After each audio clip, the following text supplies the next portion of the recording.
Hoje vamos apresentar uma obra do meu amigo Emílio, Os Altos da Barquinha. Tenho à minha direita a Helena Mineiro, das edições Matma. E antes de fazer a apresentação per si, queria fazer aqui um breve resumo daquilo que o Emílio tem publicado em termos de literatura.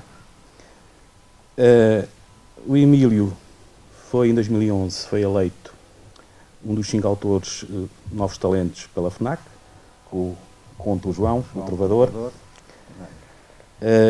Viu também editada, também neste ano, o primeiro livro de poesia, O Marco Temporal. Também tivemos o grato prazer de lançar aqui no Centro Cultural. Também editou umas coletâneas de contos, da névoa, do vento e do tempo e de outros velhos, do género da prosa poética. Em 2012, convidado pelas comemorações da Linha de Torres, publicou o livro Linhas de Torres, uma história de resistência, romance de cariz juvenil. Também, durante o mesmo ano, publicou o livro dos Mosquetes. Esse é o livro que teve muito romance e muita história.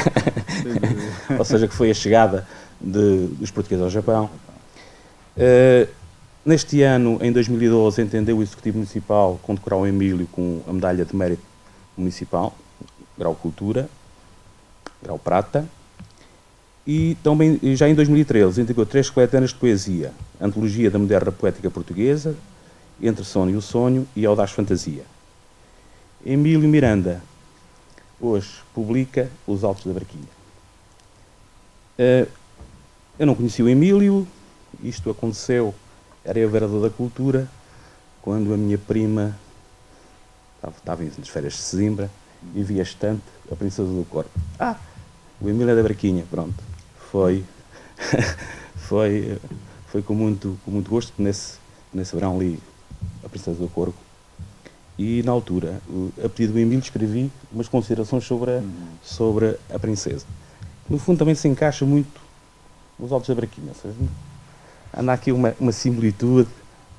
E escrevi isto: romance histórico deslumbrante, onde o autor, num misto de ficção e realidade, nos mostra a dura vivência da época medieval.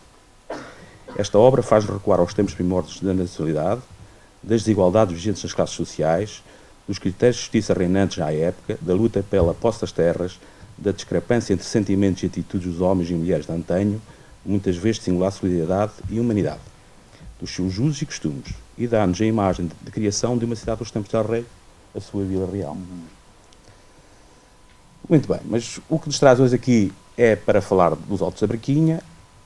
Eu não digo que li, corri a ler Os Altos, porque tínhamos aí o orçamento também, e o Emílio teve a gentileza de pagar esta partida, que eu tinha que apresentar o livro, e então tive que ler. Tive o grato prazer de ler, mas ler a sério será para outros dias à noite, mais descansado. E começa pelo Tejo. Há um excerto que eu começo para a apresentação do livro que diz: Tajos, Tejo, muitos nomes do mesmo rio, fenícios, cartagineses, romanos e árabes rasgaram as suas águas, fazendo dele uma estrada de eleição. A história do Tejo é uma história milenar de que a maioria dos mortais apenas pode haver vagas suposições, muitas delas baseadas no saber adquirido pela experiência de ver os elementos a interagirem com o rio e com a terra. Ao longo de séculos, os homens colocaram as suas águas, fintando a sua bravura, servindo-se do obstáculo que constituiu para definir fronteiras e barreiras contra exércitos, inimigos ocasionais e todo o tipo de perigos, alguns mesmo imaginários. E esse conhecimento dá-lhes às vezes a ilusão de que o compreendem, de que o conhecem as suas manhas, mas a verdade é que a vontade do Tejo e os seus caprichos são insondáveis. Será verdade que o caminho de ferro viria para ditar a morte do rio Tejo?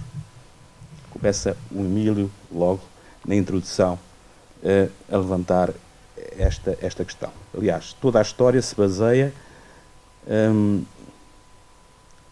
primeiro nas invasões francesas, com a chegada das invasões francesas, e depois, mais tarde, com a construção da ponte ferroviária da Praia do Ribatejo. O Tejo, de facto, era a fronteira entre o norte e o sul, Por aqui foram construídos os castelos de Osesre, o castelo de Almorol e o castelo da Cardiga, que no fundo faziam a parte da frente da própria Reconquista.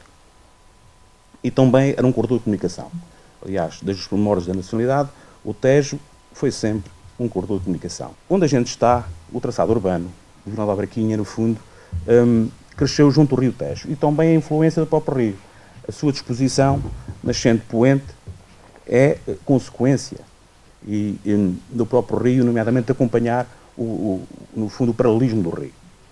E aqui, onde a gente se encontra, nasceram os primeiros armazéns. A Braquinha vem-se a desenvolver essencialmente em termos comerciais no século XVII e século XVIII, em consequência do afastamento por parte dos barqueiros de Tancos, devido a um imposto que havia, um imposto de 30 réis a pipa, e que revertia, era por uma causa piedosa, revertia a favor da Santa Casa de Misericórdia, mas que objetivamente depois veio deslocalizar todo o comércio e todos os portos para este lado. Hoje aqui, nomeadamente do lado sul, ainda podemos vos lembrar os antigos poiais e as escadas, sempre mais altos que o normal curso da água, para evitar a sua entrada no interior dos armazéns, ou seja, o próprio rio corria precisamente junto de onde está este regato criado com o próprio parque. Para termos uma noção da dinâmica e do fundo de toda a panóplia de acervo de carros de bois que vinham e que estavam sempre no nosso território, para termos uma noção disto, vos posso dizer que em 1837 frequentavam o Vila da Braquinha anualmente 200 mil carros de bois. Isto foi possível até criar um imposto que permitiu que se construísse os atuais passos de concelho. Nomeadamente, transportava-se o sal, o azeite, as madeiras, a retroisaria e o gelo. Por isso, o Emílio também, aqui fala nos seus autos, gelo por sal. O gelo vinha da Serra da Estrela, vinha da Lausanne e vinha de Segade. Aliás, o António Roldão, que não está por aqui hoje, por acaso, no outro dia falou-me que ainda era possível avistar um marco onde tínhamos cujo destino era, afinal, no fundo, era a estrada dos Neveiros, que era Segade, Braquinha. Havia um marco, nomeadamente na Moita do Norte, junto à Cerâmica, que tinha Segade. Segade era uma região de neveiros. Conta-nos Emílio no próprio livro que o gelo era amontoado em pequenos montículos, será depois acartado às cestas, às costas, até ao poço e ao mais próximo, nada é deixado ao acaso para que o gelo resultante seja de melhor qualidade. Limpo, cristalino e sem impurezas, liberto de gostos e de sabores. Há que arrebanhar a maior quantidade possível de neve enquanto se mantém solta e límpida e depois guardá-la naquelas cavidades profundas onde será compactada até se transformar em gelo.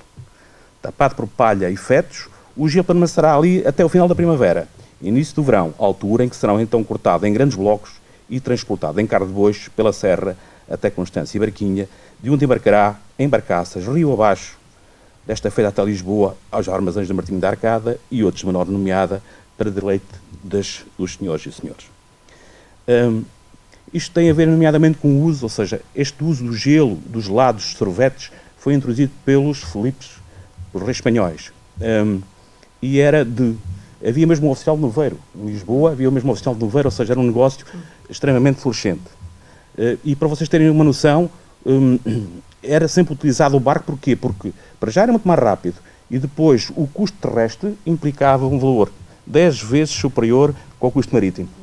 A primeira referência que à chegada que eu consegui encontrar do gelo à Barquinha data de 1619. Ou seja, vimos até que ponto é já extremamente significativo, não é? Há 400 anos. Os soldados romanos chegavam a ser pagos em sal, de onde vem o nome, o salário. E o soldo também dos militares, pagamento em sal. E o soldado, aquele que recebe o seu pagamento em sal. O Emílio conta-nos que nos seus autos, que era descarregado o gelo e, de modo a rentabilizar a frete, é carregado o sal, chegado às salinas vizinhas da capital, sobretudo de Alcochete, onde é de excelente qualidade. Rumando esta feita até ao interior do reino, acondicionada em sacas de sarapilheira nos porões das mesmas barcaças. Era um dos produtos mais comercializados. No fundo, era porquê? Porque, essencialmente, para o uso dos alimentos e também da conservação de alguns alimentos, como as salgadeiras, onde se colocava depois as carnes de porco e os nossos antepassados faziam conservação dos alimentos. Interessante que, precisamente, a rua aqui ao lado é a Rua do Sal. E nesta rua existiam dois importantes depósitos de sal. Um da família Pereira e outro da família Condessa, precisamente nas nossas costas. Há uma magia na história, narra a presença dos franceses na primeira invasão, e estamos a falar em 1807, a sua passagem pelo rio Zezer, a célebre Ponte das Barcas, 2 dias que atrasaram a passagem dos franceses no rio Zezer, que permitiu que a família real praticasse a fuga para o Brasil. E depois a obra do Emílio está cheia de obscuras personagens, plena de sentimento e de pertença. É um romance intemporal. O percurso ficcional e verídico dos acontecimentos interligam-se com o humanismo e o sonho das suas personagens, desde as trincheiras das terras da Atalaia até à fuga do barco para o outro lado do Tejo, para o lado do Arrepiado, ou dos amores dos homens e de mulheres do rio e das suas margens. Desde o retrato da Vila de Tancos à época, com o apogeu comercial e o seu porto do século XVI, construído sobre da época romana, em contraste com os armazéns vazios quando a chegada dos franceses que tudo pilham. E retirei uma frase, nomeadamente do Emílio, sobre este facto.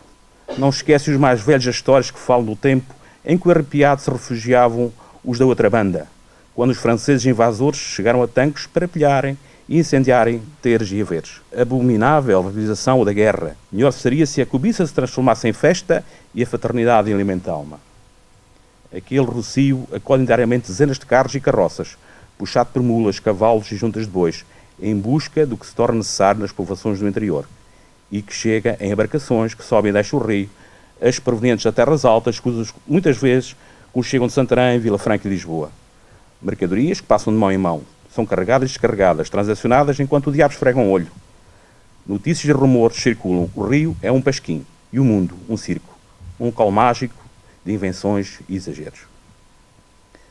Emílio narra-nos também a parte violenta da chegada dos franceses, que vos disse, e aqui vão encontrar a resistência possível. Em ficção, coloca braquinhenses de hoje no tempo das invasões francesas, homens e mulheres da Atalaia e de Tancos com afetos e histórias de vida, com sentimentos de dor, de suor e de lágrimas, que vem a chegada do invasor que tudo destrói, os sonhos, as terras e o próprio sustento. Desde o drama de Benilde, a filha do moleiro, que se apaixonou pelo invasor francês, até à descoberta da relação amorosa de ambos, o drama, quando o seu amado vem a ser assassinado pelo povo de Tancos. O mistério das mortes, o do Ramiro e do Roberto, que afinal incomoda muita gente. A relação do médico Dr. Ambrósio com a Rosa dos Ventos, a curandeira, as tascas, as vilas de Tancos e da Barquinha, os caminhos, as fontes e as pontes, nomeadamente a Ponta Pai do Ribatejo. Prende já na narrativa o dinamismo das suas personagens. Uma linguagem singela, onde os valores morais de alguns personagens alcançam crueza intemporal. É um romance emocionante, intuitivo, que nos absorve e nos ensina a respeitar ainda mais os nossos antepassados e nos dá a conhecer a dureza dos trabalhos no Rio e os mistérios das suas gentes. Os relatos da construção da Ponta Praia do Ribatejo, a primeira ponte ferroviária do país nos tempos de El Rei Dom Pedro V, que já doente, vem ver a obra que nasce. Concluindo, a obra atrai-nos já as lembranças dos nossos antepassados, às velas brancas esvoaçando pelo límpido rio abaixo, em cujas margens cobertas de canaviais acena um alto bosque de chopos pretos. Recorda-nos a grande azáfama e atividade da Vila da Barquinha, onde ecoavam os sons dos malhos de construção de barcos e os ásperos berros dos barqueiros.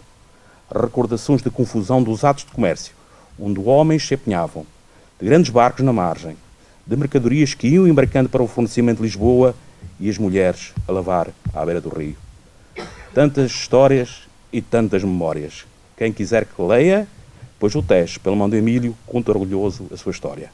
Bem-aja, Emílio. Antes de mais quero agradecer ao Dr. Fernando Freire, que desde o início acarinhou este projeto do livro do Emílio e que nos abriu as portas da sua casa para podermos estar todos hoje aqui.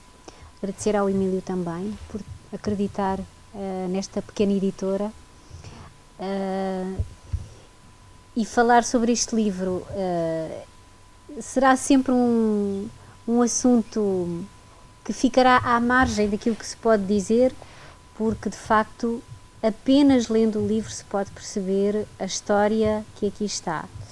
É basicamente uma história de afetos. Eu li o livro 3 vezes, uma primeira vez enviesada, como eu costumo dizer, as outras depois já com bastante profundidade, digamos assim, e de facto é uma história de afetos onde há grandes homens, mas muito grandes mulheres, mulheres fabulosas, mulheres que engrandecem ainda mais estes homens.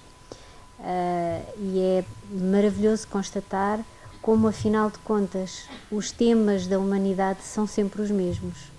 Quer se trate de há um século, há 2, há 3, a história da humanidade está recheada de coisas que são, no fundo, sempre as mesmas, mas vividas de outra forma.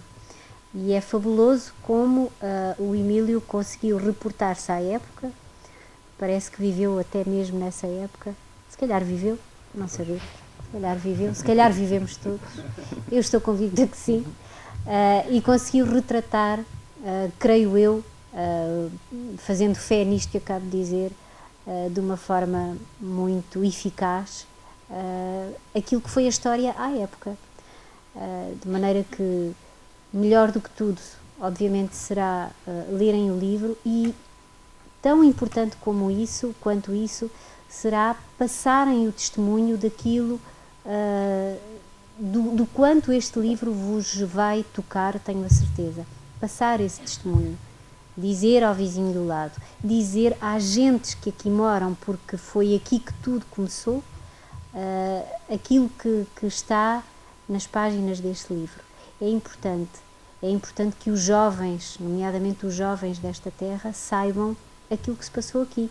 Eu, por exemplo, desconhecia que estamos a apresentar este livro precisamente no local onde há 2 séculos tanta importância a este espaço físico, concretamente este espaço físico teve, porque muita da ação que aqui se conta se passou exatamente aqui. É muito interessante perceber isso. Então, é uma história viva, é uma história com homens e mulheres absolutamente fabulosos, é uma história que até tem Abel e Caim, vejam bem, só que com outros nomes, e com uma história um bocadinho, um uniquinho diferente, um uniquinho que faz o tudo diferente, e portanto eu estou muito feliz por dar à estampa esta obra, e espero que vocês todos a promovam, e atenção que a palavra promoção tem aqui um alcance diferente, a promovam no sentido de a difundirem, de a divulgarem, de fazer com que a mensagem chegue a mais e mais pessoas, porque é isso exatamente que se pretende. Obrigada, Emílio, e a vocês todos. Muito obrigado por terem vindo. Obrigado também ao meu amigo Fernando Freire, Presidente da Câmara, agora da Barquinha. Na altura, portanto, há uns anos, como ele próprio disse, quando eu apresentei aqui a Princesa do Corgo, foi lançado um desafio. Gostaria de ver escritores da região a escreverem sobre a história tão rica da Barquinha, tão rica, e eu, vou ser franco, aflorei apenas muito por cima aquilo que existe para ser contado. Mas há outros nomes, há outras pessoas a quem eu, de certa forma, devo, que serviram quase de ignição para este livro. Uma delas está aqui à minha frente, é o Joaquim Paulo, meu grande amigo de conversas, de tertúlias sobre a literatura, sobre os livros, e de facto ele um dia, esta expressão, o gelo por sal, foi motivo de conversa entre nós. E ele disse-me, devias falar, contar a história da barquinha, como é que o gelo vinha, como é que o sal chegava, e aquilo ficou-me na cabeça. Como eu aí, no fundo, explico, no fim do livro, ficou-me esta ideia a germinar. Claro que o projeto era desafiante, mas também era de grande envergadura, e eu, na altura, não me senti com capacidade, com coragem para o encetar. E isso aconteceu, de facto, quando ficou escrito até penso que num jornal do Novo Almorol, na altura, esse desafio que o então vereador da Cultura, aqui o meu amigo Fernando Freire, me lançou. E comecei a escrever os primeiros textos sobre este, que seriam depois, enfim, muitos deles estão aqui, exatamente como eu os escrevi na altura. E pronto, este livro foi, ao longo de alguns anos, foi vivendo na minha imaginação, até ao dia em que, de facto, me decidi, me propus, porque isso também tem muito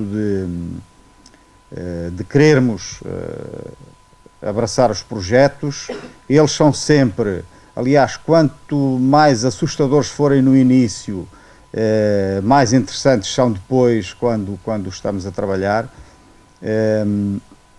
E pronto, e nasceu este livro que está aqui, de que eu vou falar um bocadinho, mas sem revelar muitos dos segredos que ele tem. Como dizia a Helena Mineiro, portanto, a minha editora da Mahatma, a quem eu agradeço também o ter abraçado esta ideia e termos, enfim, em conjunto lançado este belo livro, que eu acho que é como objeto, a mim enche-me de satisfação. Eu espero que gostem tanto do que está lá dentro, como sei que gostam do que está cá fora, por aquilo que já ouvi.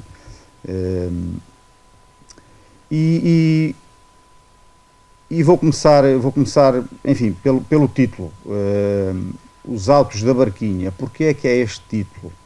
De certa forma, logo que eu pensei em escrever a história aqui da barquinha, e lembro uma coisa, eu não sou historiador, portanto isto é essencialmente um livro de ficção. Como disse, aflora alguns acontecimentos históricos, mas muito por alto.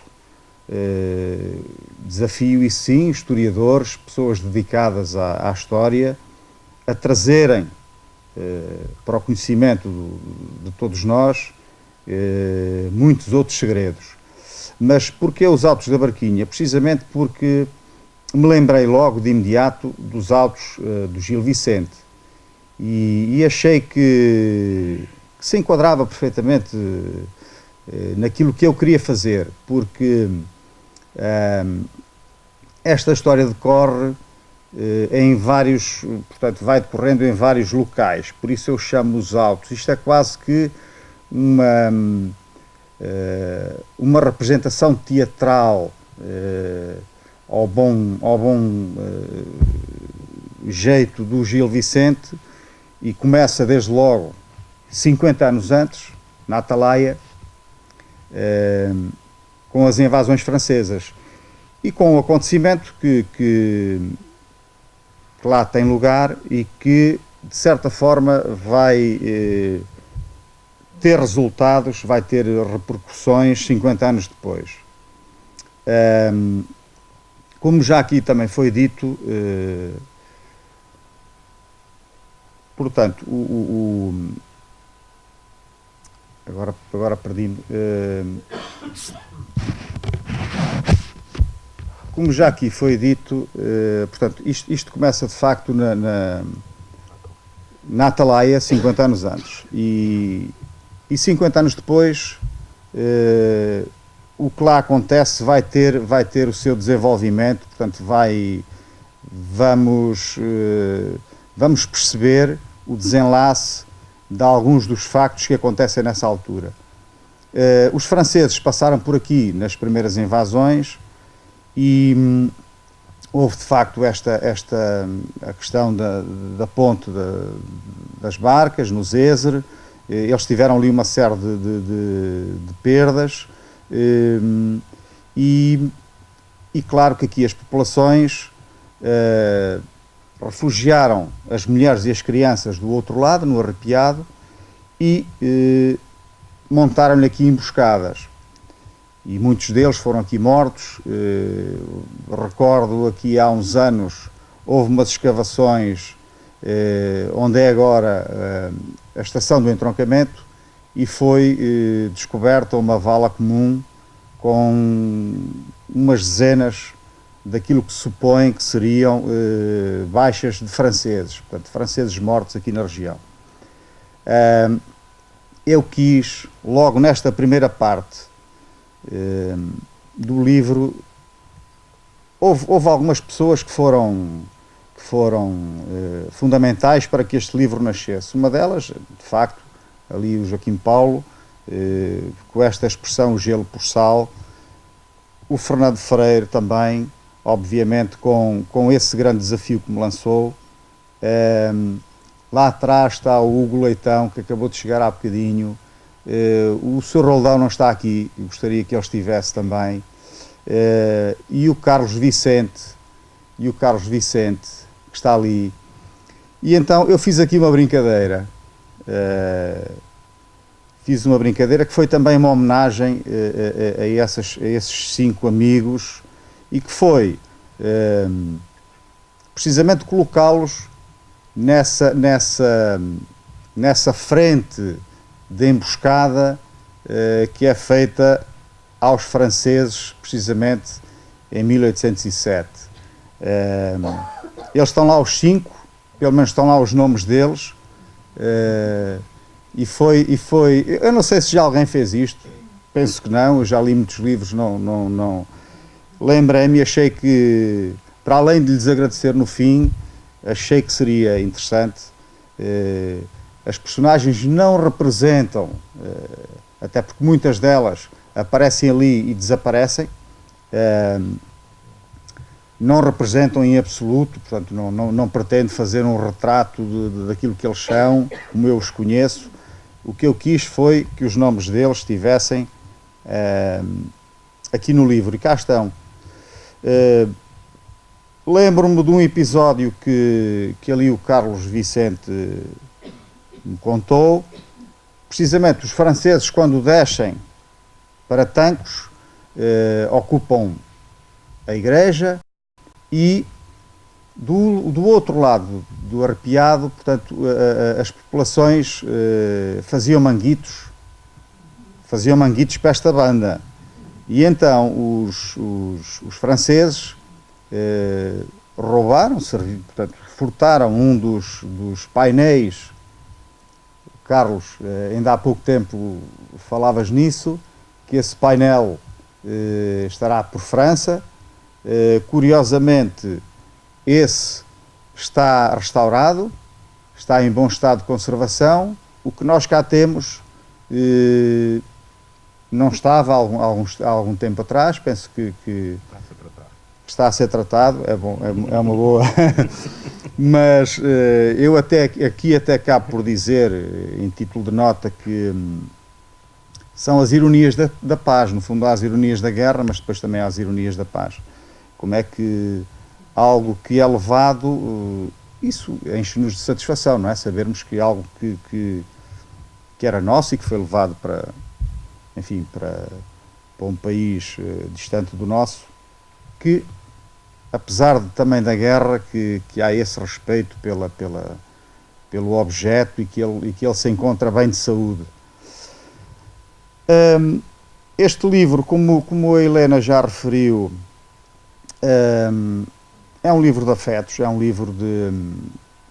Eu repito, eu sou um autor que gosta essencialmente de escrever sobre as pessoas mais simples, enfim, mais comuns nas suas atividades, nas suas vivências.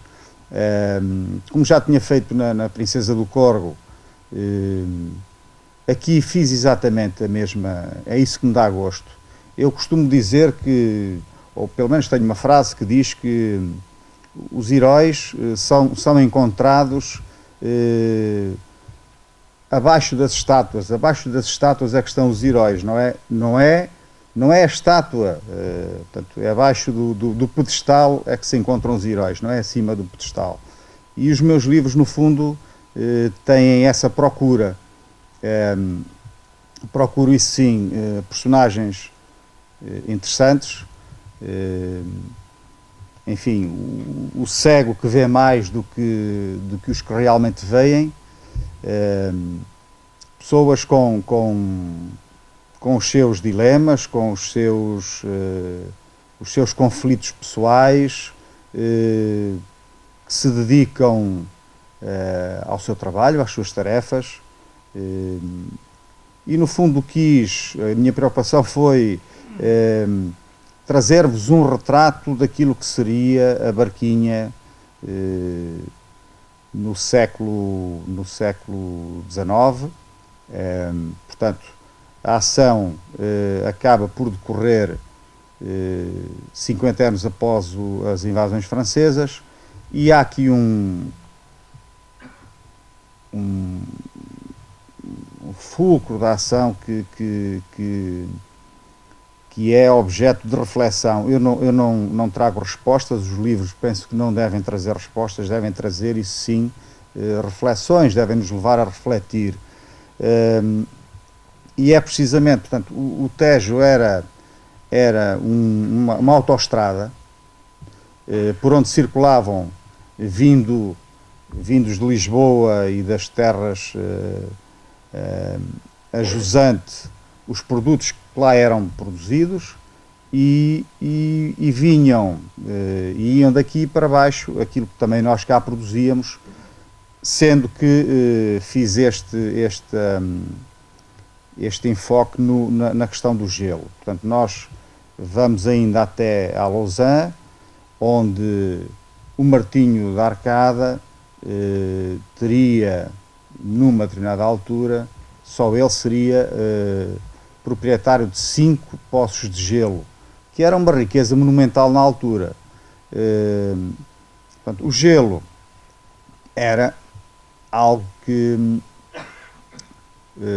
nós pensaríamos, muitos de nós pensariam que só se consumia gelo no verão, desde que há frigoríficos, mas não é verdade. Portanto, o gelo era compactado, portanto, era recolhida a neve, era compactado de maneira a que ficava tão duro que era serrado em grandes blocos e era transportado primeiro em carros de bois, até Constância, até Barquinha. Daqui eram carregados em barcas e eram levados até Lisboa, e era um produto de luxo. Portanto, era aguardado para ser servido como gelados, como portanto, como refrescante daquilo que se bebia e por refrescos, e portanto era um produto de elites, mas também que o povo aguardava ansiosamente. Como eu digo, os autos, porque a ação centra-se em 4 ou 5 locais, portanto, Atalaia, Barquinha, Tancos, Constância. Fazemos uma viagem rápida a Lausanne, fazemos uma viagem rápida a Lisboa.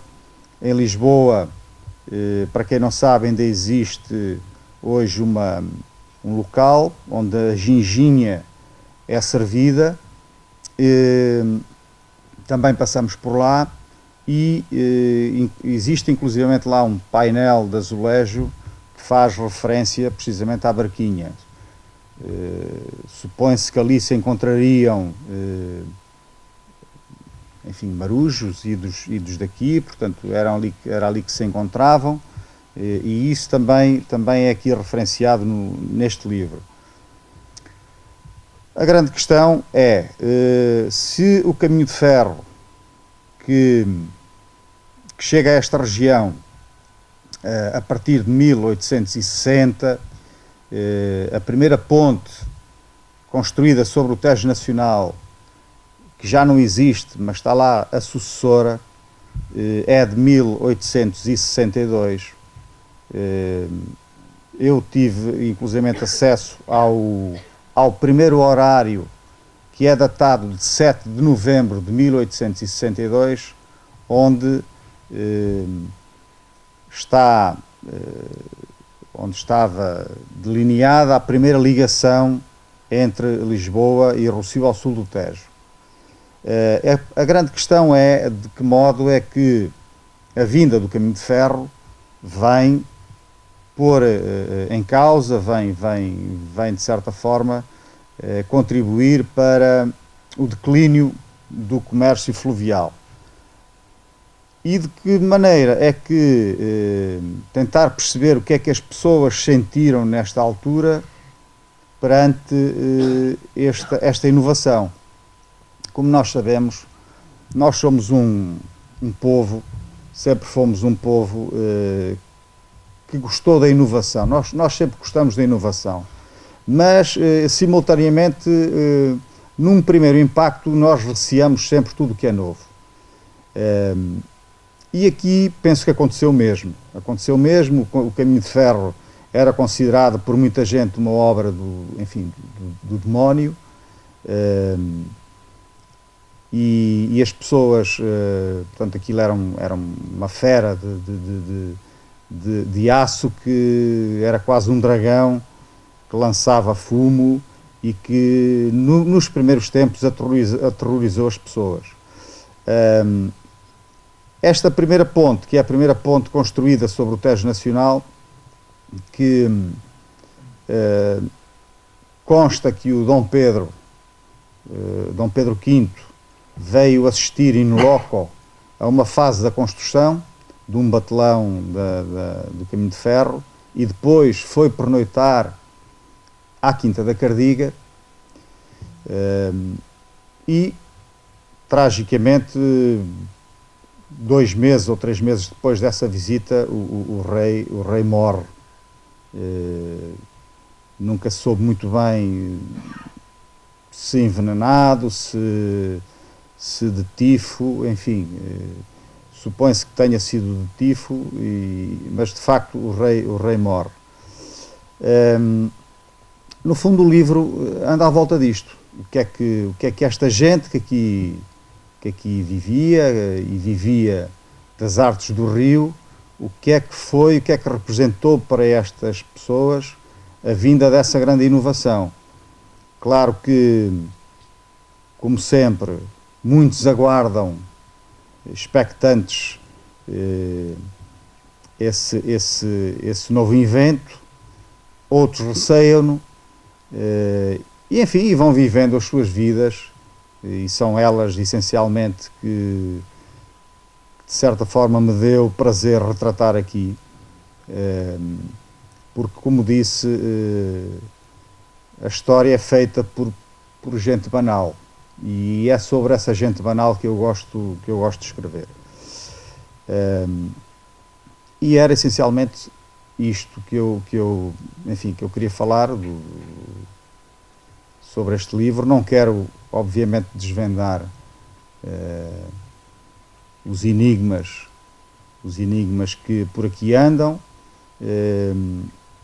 É um livro, como também me dá algum gosto escrever, é um livro com muita poesia, enfim, que desperta os gostos mais poéticos de alguns leitores. E pronto, e é isto. Não sei se tem alguma questão que gostariam de ver respondida, mas aqui está o trabalho desde as primeiras conversas que nós tivemos. Ainda passaram uns anos, fui escrevendo outras coisas, mas é com enorme prazer que aqui vejo finalmente aquilo que eu, como sempre acontece, no início, quando a ideia surge, eu sinto-me sempre um bocado incapaz, digo assim, isto não vai ser fácil. E com este livro aconteceu exatamente a mesma coisa. Isto não vai ser fácil. Bom, não vai ser fácil, mas ele aqui está e eu espero que gostem. E é tudo. Não sei se querem perguntar alguma coisa. Terei todo o gosto. Aqui temos vou só, antes de terminar, aqui na contracapa, temos precisamente uma fotografia, já não dessa ponte inicial, mas da ponte que sucedeu. Curiosamente é aquela ponte que nós agora usamos como sendo rodoviária.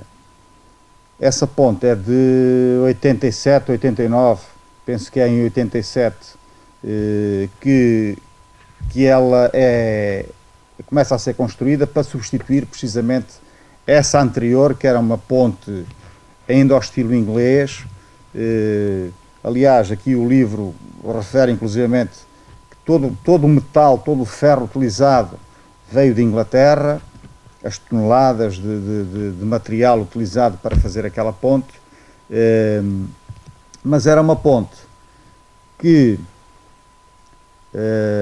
portanto, a estrutura assentava em secções tubulares que estavam enterradas no leito do rio.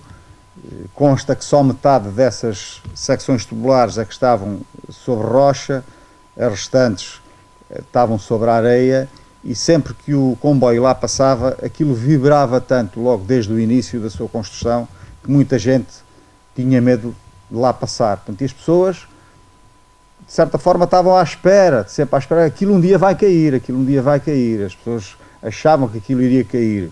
Não caiu, mas houve um dia uma cheia que causou danos tão sérios num dos pilares, que a companhia na altura disse, enfim, é tempo, vamos substituir isto, porque isto é uma ponte que sempre causou aqui grandes receios a quem passa sobre ela, e então construíram aquela que lá está. A ponte inicial, se ainda existisse, teríamos celebrado este ano os 151 anos da sua construção. O ano passado, enfim, teriam sido celebrados os 150. E é só o que eu tenho para dizer. Não sei se há dúvidas, questões. Muito obrigado aos que me inspiraram para escrever este livro.